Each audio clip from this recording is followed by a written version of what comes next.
La fin est proche. Mais notre gloire est proche aussi. Le commencement d'une nouvelle vie pour toi est à la porte. Peu importe ce qu'il arrivera dans le monde, tu seras garanti. Tu peux te lever un matin, ouvrir ta fenêtre et voir des centaines de chars autour de ta maison. Tu peux te lever un matin, tourner le bouton de la radio ou allumer la télévision et apprendre que le monde est en guerre. Tu peux te lever un matin et apprendre que dans ta rue, Ebola est passé. Tu peux te lever un matin, avoir un coup de téléphone et apprendre que tu n'as plus de travail. Tout peut arriver. Et il y a une chose merveilleuse, c'est que tu sais que malgré toutes ces choses, la fin de tes souffrances est proche. Et que bientôt Jésus-Christ va venir te chercher. Amen. Tu sais que quoi qu'il puisse arriver sur cette terre, ton avenir est écrit et garanti par la Bible. Je m'apprête à dévoiler quelque chose à propos du grand complot qui se prépare pour la Troisième Guerre mondiale, qui n'a qu'un seul but: faire de Jérusalem la capitale mondiale. Israël est au cœur du complot des Illuminati pour la Troisième Guerre mondiale. Il est question de savoir que le monde est sous grande manipulation et que nous ne devons pas nous faire manipuler parce que nous allons avoir des comptes à rendre au Seigneur. Une haine est en train de monter et on fabrique de toutes pièces un extrémisme religieux. J'appartiens au royaume éternel, au royaume des cieux. Ma nationalité est spirituelle et chrétienne. Le Coran est un mensonge créé par les hommes. Le Coran a été créé dans les caves du Vatican pour que Vatican puisse mener la bonne guerre sainte contre Israël et récupérer les lieux saints. Israël avait besoin d'être soutenu par ceux qui entourent Israël. C'est ainsi que, n'ayant pas de religion, le Vatican a créé une religion pour les Arabes. Le monde et l'humanité n'a plus rien d'autre, plus d'autre option que la prière, plus d'autre option que la prière, la prière, la prière. Et si tout le monde prie, et si nous nous serrons les coudes, et si notre christianisme devient fort, alors la France sera un pays de prière, où nous allons faire reculer les puissances du mal, où nous allons neutraliser le mensonge, où nous allons vivre en harmonie et dans le bonheur, où nous allons empêcher la montée de cette malédiction des Illuminati qui veulent faire croire dans un mensonge au Dieu, nous faire croire qu'il faut aller en guerre contre l'islam. Notre seule guerre est contre le péché. Et je suis un pasteur, je vous le répète, qui défend l'évangile et la Bible. Je ne fais pas la propagande de l'islam. Et je dis que c'est une fausse religion. Mais je dis une chose, ne laissons pas ce monde construire en nous la haine de notre prochain. Ne laissons pas en nous le système diabolique des Illuminati qui prépare la grande et troisième guerre mondiale par l'émulsion d'une soi-disant révolte islamique. Ceux qui les financent et ceux qui tiennent leurs armes sont des messieurs en col blanc qui se cachent derrière une politique mondiale. Le christianisme n'est pas une religion où l'on impose, où l'on contraint par la force. Et s'il est vrai que il y a une forme de christianisme au Moyen-Âge et un peu avant qui s'est imposée et qui a converti de force, cette forme extrémiste a disparu aujourd'hui. Qu'à Dieu en soit toute la gloire. Parce que l'évangile de Jésus-Christ ne peut pas être imposé. Jésus a dit, j'attirerai les gens à moi. Il n'a pas dit, je les contraindrai. Toute forme religieuse qui est une contrainte est absolument diabolique.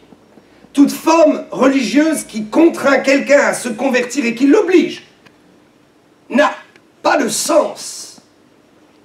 On ne peut pas compter les conversions au nombre d'une imposition religieuse, d'une imposition guerrière. On ne peut pas dire que quelqu'un est converti à Dieu quand il s'est converti par la contrainte. Peut-être s'est-il converti à une religion, peut-être s'est-il converti à un système d'hommes, peut-être a-t-il cédé sous la pression. Mais en tout cas, ce n'est pas à Dieu qu'il s'est converti. Parce que Dieu laisse les gens libres. Amen. Dieu est amour et Dieu ne peut contraindre personne. Vous n'êtes pas dans la contrainte, vous êtes libre et je suis heureux de vous annoncer un évangile de liberté. Amen. Un évangile dans lequel vous allez rencontrer Dieu au rythme qui est le vôtre. Au rythme qui est le vôtre. Avec la sensibilité qui est la vôtre. Je bénis Dieu de ce que dans l'évangile, chacun avance respectueusement au rythme qui est le sien. Au rythme de son appel, de ses expériences et de ses convictions. Je bénis le Seigneur de ce que Jésus n'a pas construit son royaume dans ce monde en bâtissant des tours, en bâtissant des organisations, en faisant émerger un nouveau gouvernement. Jésus a bâti le royaume de Dieu sur la base de la liberté et du libre choix. Alléluia! Amen. Toute personne qui se lèverait avec l'évangile pour contraindre son frère à se convertir ou qui le contraindrait à des exigences religieuses serait un menteur, un gourou, un manipulateur et un homme dont nous devrions rejeter le discours. Tout est écrit. C'est à vous et à moi de prendre, de se faire son opinion, d'avancer au rythme de la révélation de Dieu. Dieu ne vous condamne pas, il vous aime. Vous et moi, nous sommes aimés du Père. Amen. Et vous et moi, nous irons au ciel. Amen. Uniquement parce que Dieu nous a pardonné. Amen. En Jésus-Christ. Ne cherchez pas à mettre un niveau d'exigence dans la vie de quelqu'un. Dieu a mis déjà son propre niveau d'exigence avec sa parole. Amen. La parole est complète. Et quelqu'un qui possède la Bible possède tout le niveau d'exigence requis par Dieu. C'est à nous de nous entraîner et de vouloir aller là où nous trouvons que c'est le meilleur pour nous. Amen. Alléluia. N'essayez pas de rendre athlète quelqu'un qui n'est pas prêt. Il y a des gens qui sont prêts à sauter à 2 mètres de hauteur. Il y a d'autres qui sont prêts à sauter à 1 mètre de hauteur. Et il y a des enfants qui ne sautent que 50 cm. Sont-ils plus à plaindre que les autres? Devons-nous rejeter ceux qui ne sont pas capables de courir de grandes distances sous prétexte que nous le sommes? Dieu nous aime. Et nous avons tous notre propre histoire, Amen. Notre propre expérience et notre propre vécu avec Dieu. Yes. Ne cherchez pas à mettre une charge sur les épaules de quelqu'un s'il ne peut pas porter cette charge. Mais laissez-le porter, jour après jour, la charge qui est la sienne. La charge que Dieu lui donne. Car Jésus a déclaré « Mon fardeau est doux et léger ». Si un homme vous impose un fardeau lourd, ce n'est pas Dieu. Si un homme vient vers vous au nom du Saint-Esprit et vous impose une charge que vous ne pouvez pas porter, ce n'est pas Dieu. Parce que Dieu donne toujours la force de porter la charge qu'il nous donne. Amen. Parce que Jésus a déclaré « Mon fardeau est doux et léger ». Il y a des fardeaux que des gens portent qui pèsent très lourd. Et pourtant, ces fardeaux leur semblent légers parce que Dieu leur a donné de pouvoir porter ces fardeaux. Ne porte pas de fardeau inutile. Ne souffre pas pour des choses inutiles. N'entrons pas en guerre, dans des guerres que nous ne pourrons pas remporter parce qu'elles ne sont pas les nôtres. Il y a des batailles qui ne sont pas les nôtres. Ne nous chargeons pas. Dieu parle à quelqu'un ce matin. Dieu te parle. Il y a des guerres qui ne sont pas les tiennes. Il y a des guerres qui seront remportées par des gens que Dieu oindra pour cela. Remporte tes propres combats. Remporte tes propres guerres. Tu es loin pour ça. Personne ne viendra remporter la bataille, ta propre bataille à ta place. C'est ton combat. Demande simplement à Dieu la force de le mener et de sortir victorieux. Amen. Car Dieu nous appelle à la victoire. Amen. Alléluia. Dieu nous appelle à la victoire et à la liberté. Oh my God. J'aime quand le Saint-Esprit parle. Amen. J'aime quand le Saint-Esprit parle. La fin de toute chose est proche. 1 Pierre 4, 7. Soyez donc sages et sobres pour vaquer à la prière. La fin de toute chose est proche. Le temps s'accélère pour ceux qui ont connu Jésus. Le temps est compté pour ceux qui savent qu'ils préparent leur éternité. Si tu sais que tu prépares une maison, si tu sais que tu es devenu bâtisseur de quelque chose, tu sais que ton temps est compté. Tant que tu n'as pas l'espérance de la vie éternelle et que tu ne sais pas que tu bâtis ta vie éternelle, alors le temps ne peut pas être compté vraiment. Tu dis simplement, je veux profiter de la vie, je n'ai qu'une vie, et il faut que j'en profite. Mais quand tu sais que cette vie-là n'est rien, ce n'est pas la vie. La vraie vie, c'est celle qui nous attend après. Amen. Quand Dieu t'a convaincu de cela, alors tu sais que tu prépares la vie qui vient après. Et que même si tu ne vas pas tout réussir sur cette propre vie, dans cette propre vie, si tu ne vas pas avoir tout ce que tu aurais aimé avoir, au ciel tu auras tout. Amen. La Bible est formelle. Dans le livre de l'Apocalypse, l'apôtre Jean, à la fin de son livre, dira « Il n'y aura plus de larmes, il n'y aura plus d'alarmes, les premières choses auront disparu. » Alléluia. Il n'y aura plus de souffrance. Et la souffrance que tu vis n'est que passagère. Construis ton éternité. Ne gâche pas ton éternité en voulant absolument t'accrocher à quelque chose qui passe. Construis ta maison au ciel. Toi et moi, nous sommes architectes de Dieu. Nous sommes devenus des architectes pour Dieu. Nous construisons le royaume de Dieu sur cette terre, dans le cœur des hommes et des femmes. Nous construisons la puissance de la lumière. Nous amenons la vie et la lumière dans ce monde et nous construisons notre éternité. Nous bâtissons pour notre vie éternelle. La Bible dit que nos récompenses vont nous suivre. La Bible dit qu'il y a des récompenses pour ceux qui auront travaillé pour le Seigneur sur cette terre. Le Seigneur dit, ce que tu auras semé, tu vas le moissonner. Ce que tu auras fait sur cette terre pour bâtir ton éternité, tu le retrouveras dans l'éternité. Alléluia. Le temps est proche. La fin est proche. Notre vie avance. Et même si pour le monde, la fin n'est pas proche, chaque jour qui passe me rapproche de ma propre fin. Non, de mon propre début. Amen. La fin est proche de ce système. Parce que la fin de ce système annonce le début d'un autre système. Alléluia. Imaginez. La fin de votre vie annonce le commencement d'une vie éternelle. Où il n'y aura plus de larmes et d'alarmes. Où vous serez héritier des promesses de Dieu. N'ayez pas peur de la fin d'une chose. Un commencement est là. Alléluia. N'ayez pas peur de la fin d'un épisode de votre vie. N'ayez pas peur de la fin d'une saison, car la fin d'une saison annonce l'arrivée d'une nouvelle saison. Alléluia. Chaque jour, je me rapproche de ma propre fin. Et ce qui compte, ce n'est pas la fin du monde, c'est ma fin à moi. Ce qui compte, ce n'est pas la fin de l'autre. Ce qui compte, c'est ma fin à moi. Que sera-t-elle? Que m'arrivera-t-il à moi?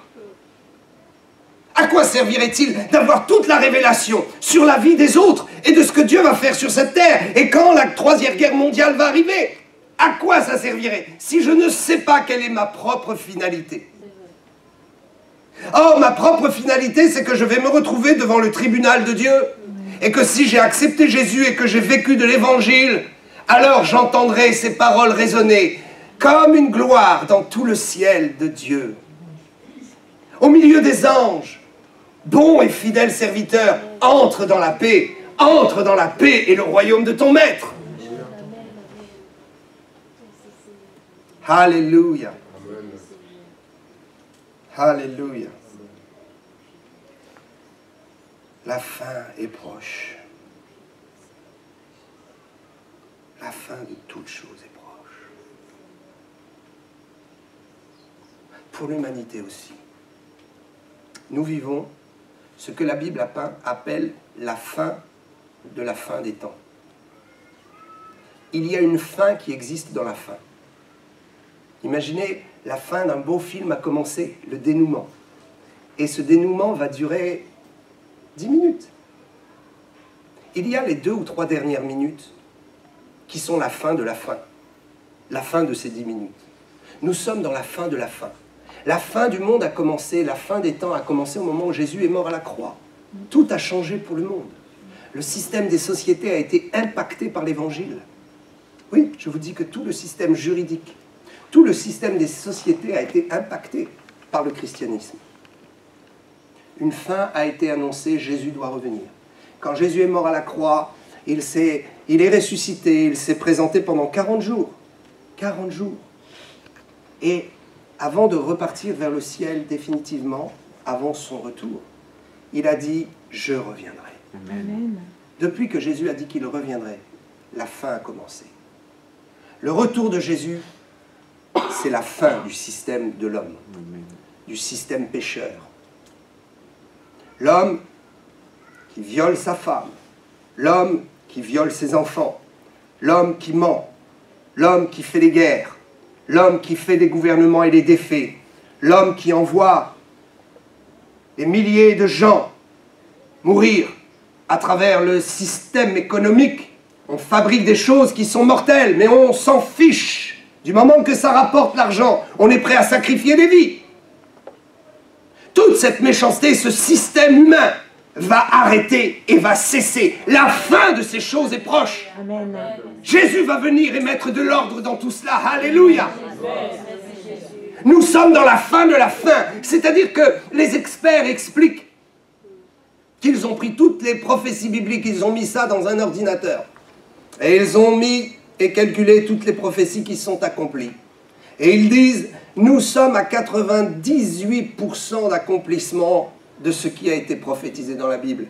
Et les 2 ou 3% qui peuvent rester sont des prophéties qui doivent s'accomplir dans des temps très très courts et qui concernent le retour de Jésus sur terre. Amen. La fin est proche.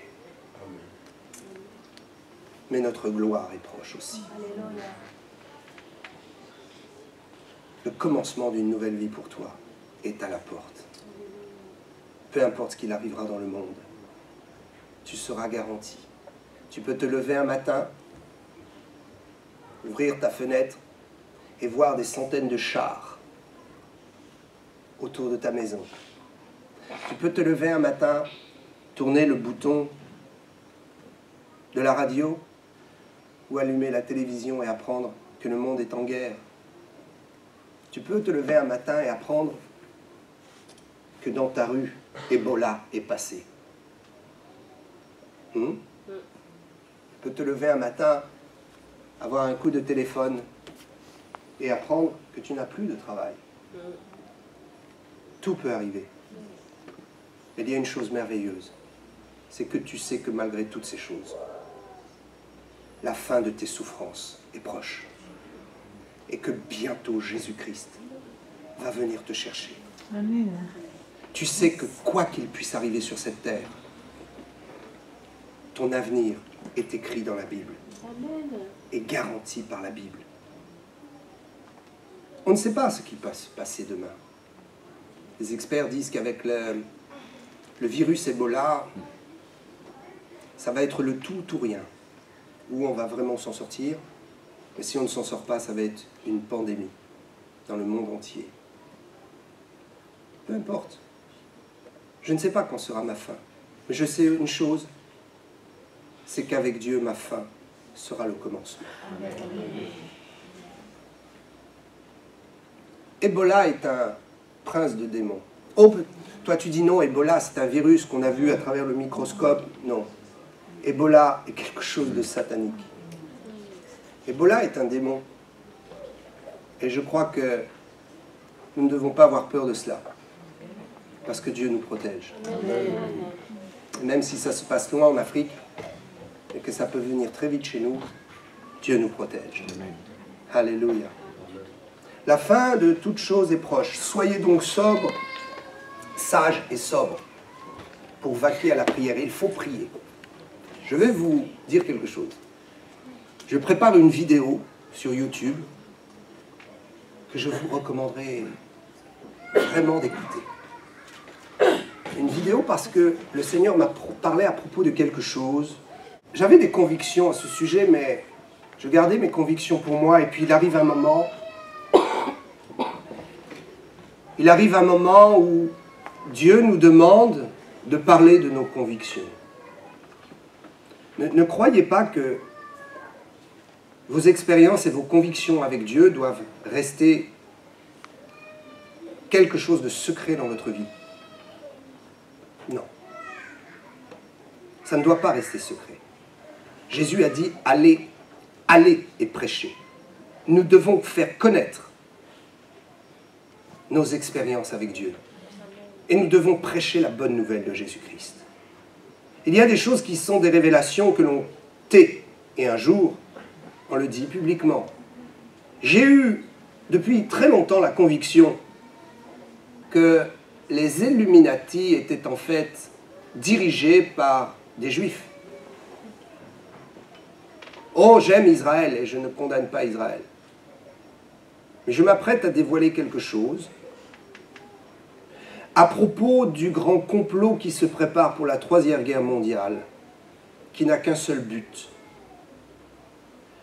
faire de Jérusalem la capitale mondiale. Nous savons que c'est annoncé dans la Bible. Ce que nous savons moins, c'est qu'en fait les Juifs préparent eux-mêmes leur propre guerre. Et que tout nous pousse à la haine raciale. Il faut donc être très attentif et ne pas se laisser piéger.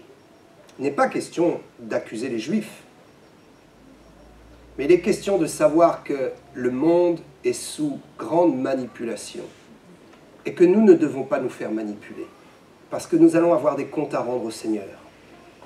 Une haine est en train de monter et on fabrique de toutes pièces un extrémisme religieux.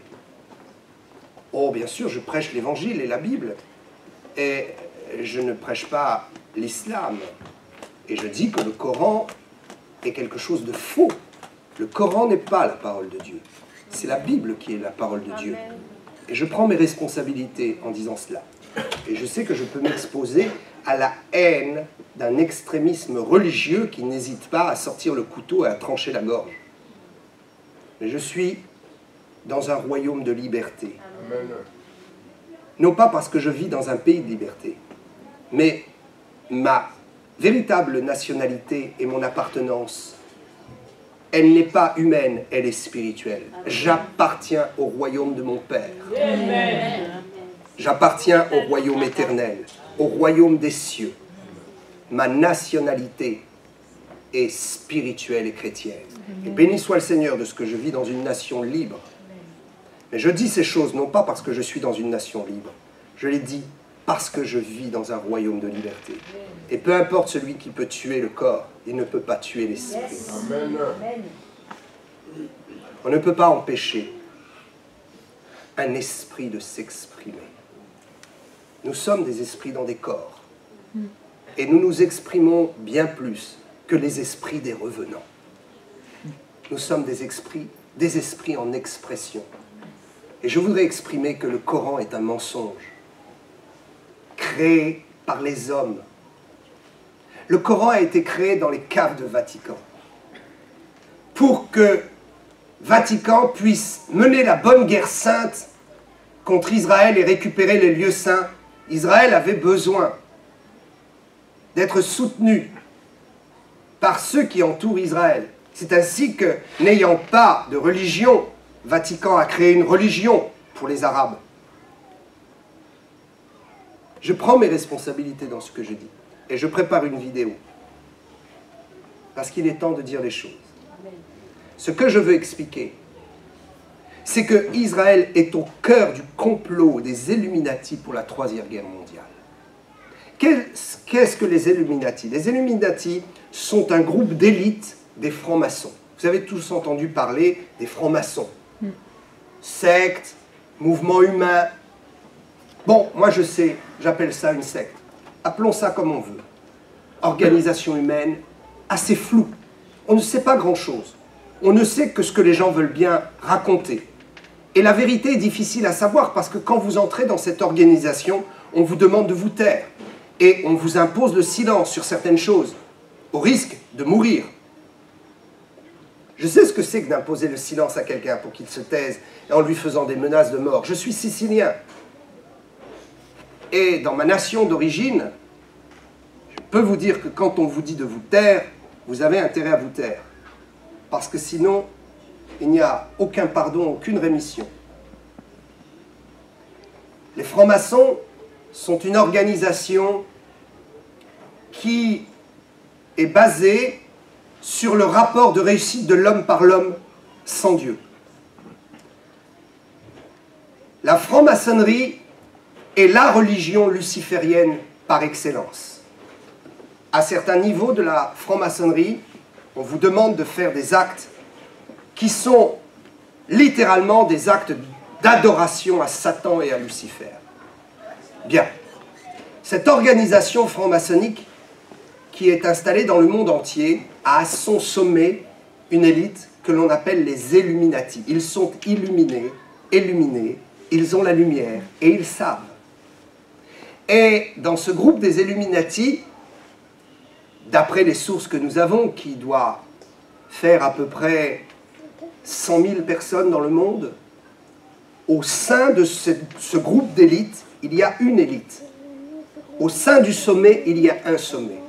Ce sommet, ce sont quelques hommes qui dirigent le monde et qui commencent à annoncer clairement qu'il faut un gouvernement mondial. Et que nous avons besoin d'un gouvernement mondial. Pourquoi? Parce que nous sommes trop d'habitants sur cette terre et les choses sont devenues trop complexes.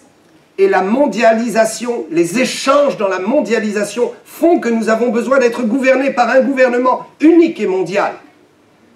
Et cela, ce n'est pas un secret. On en parle et on ne fait pas qu'en parler, on a les preuves. Lorsqu'on voit des politiciens exprimer le désir d'un gouvernement mondial, lorsqu'on voit des politiciens en parler, alors nous comprenons qu'il y a une élite dans ce monde, élite humaine, élite rejetée par Dieu. Il y a une élite qui cherche à introduire un gouvernement mondial. Et la particularité, c'est qu'ils veulent que ce soit un gouvernement dirigé par les Juifs. Et j'aime Israël. Alléluia. Mais ce que nous pouvons voir, et que l'on appelle ce groupe d'élite, Illuminati, francs-maçons, ou ce que vous voulez, force est de constater qu'il y a des élites dans les gouvernements du monde et des gens qui tirent les ficelles.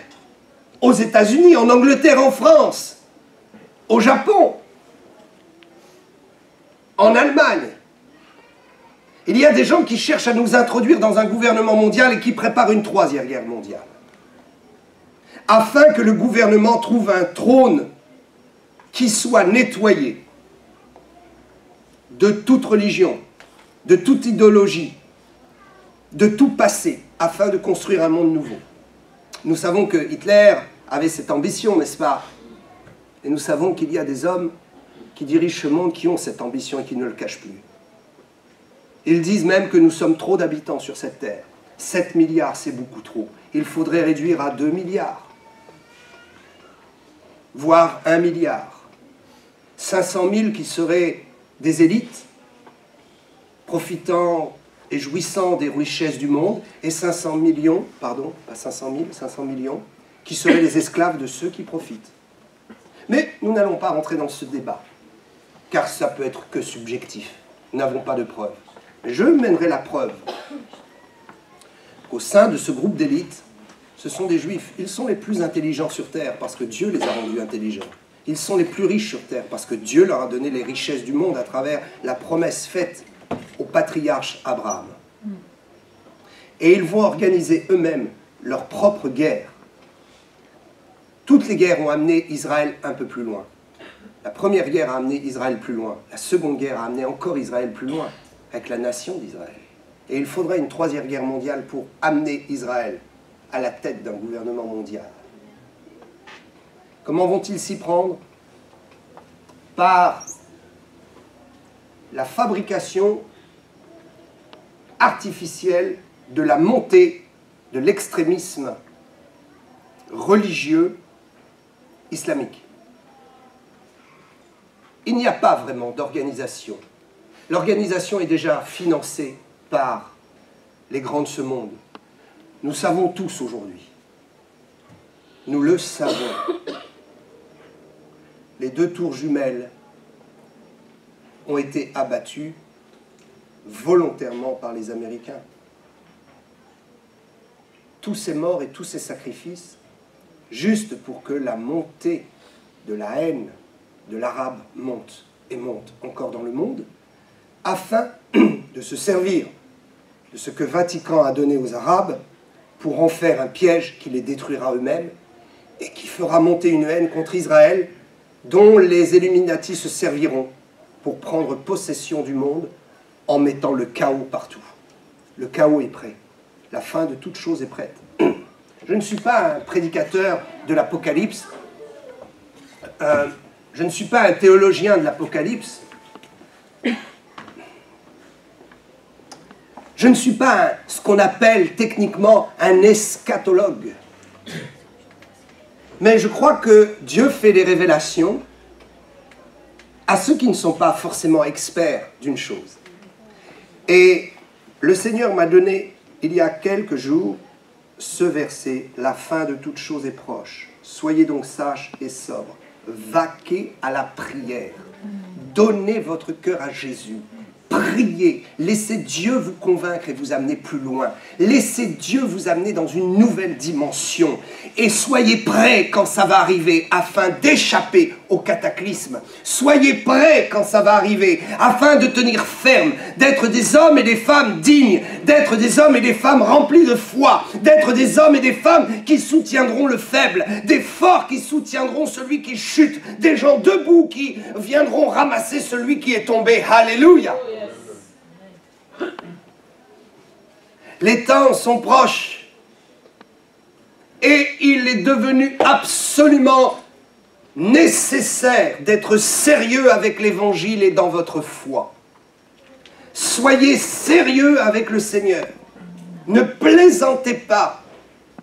Ne vous laissez pas embarquer, dévier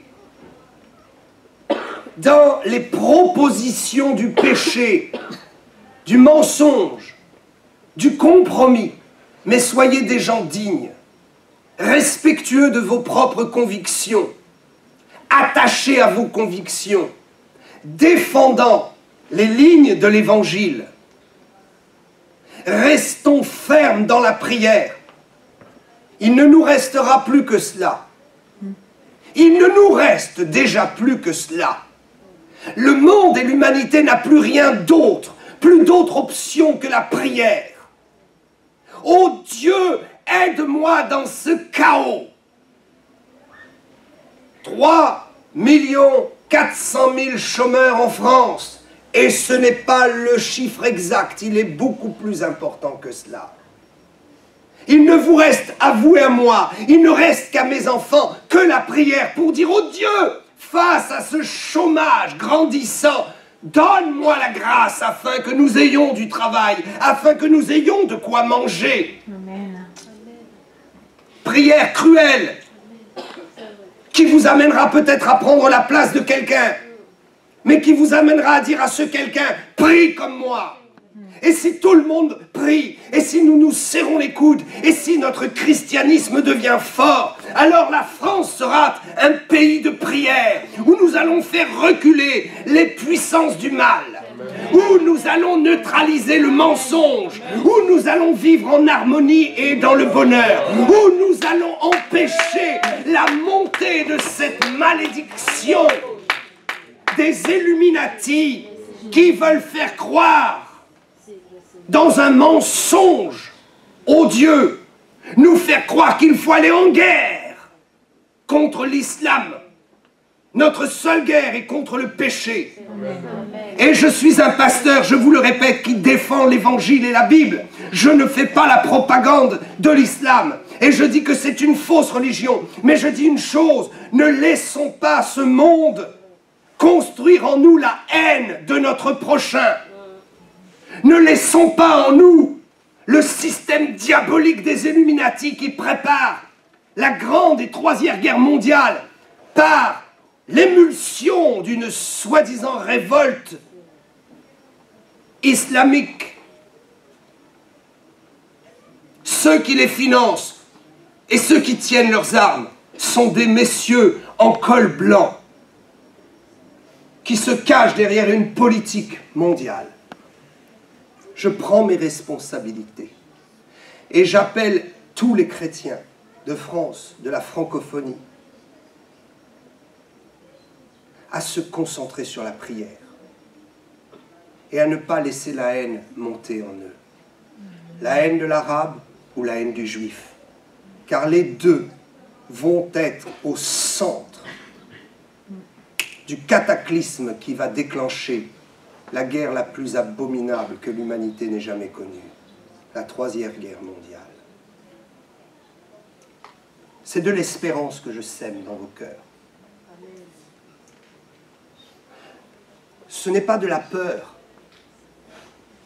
Je ne joue pas sur une corde sensible. Je montre un état de fait. On m'a raconté qu'il y a des chrétiens d'une obédience qui n'est pas la mienne, dont je ne citerai pas le nom. Mais il y a dans ce pays des chrétiens qui prennent les armes et qui s'entraînent pour la grande guerre religieuse qui va arriver, pour se défendre contre l'envahisseur islamique.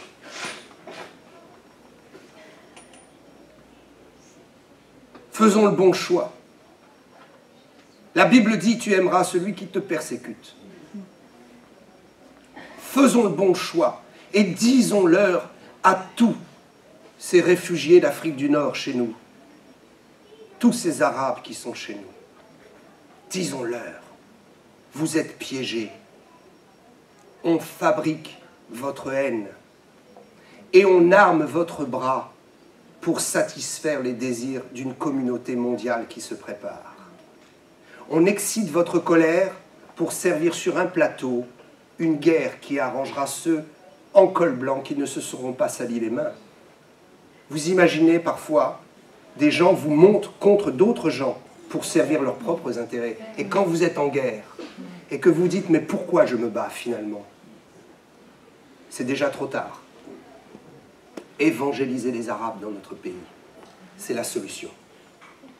Évangéliser les musulmans, c'est la solution. N'utilisez pas la contrainte, comme ils le font peut-être eux-mêmes, pour nous entraîner dans leur camp, mais utilisons la parole de sagesse. Soyons sobres, soyons remplis du Saint-Esprit. La fin de toute chose est proche. Soyez donc sages et sobres pour vaquer à la prière. Je terminerai ici et je dirais que peut-être vous pensez que dans une église, un pasteur ne doit pas aller sur ce terrain-là. Vous vous trompez. Lisez la Bible et vous lirez que l'homme de Dieu, s'il ne fait pas la politique, il est là pour donner des conseils à ceux qui la font. Amen. Et pour aider le monde à faire le bon choix. Or, tout ce qui nous arrive aujourd'hui n'est pas dû à un manque de ressources de la terre, n'est pas dû à des maladies qui sortent du néant naturellement.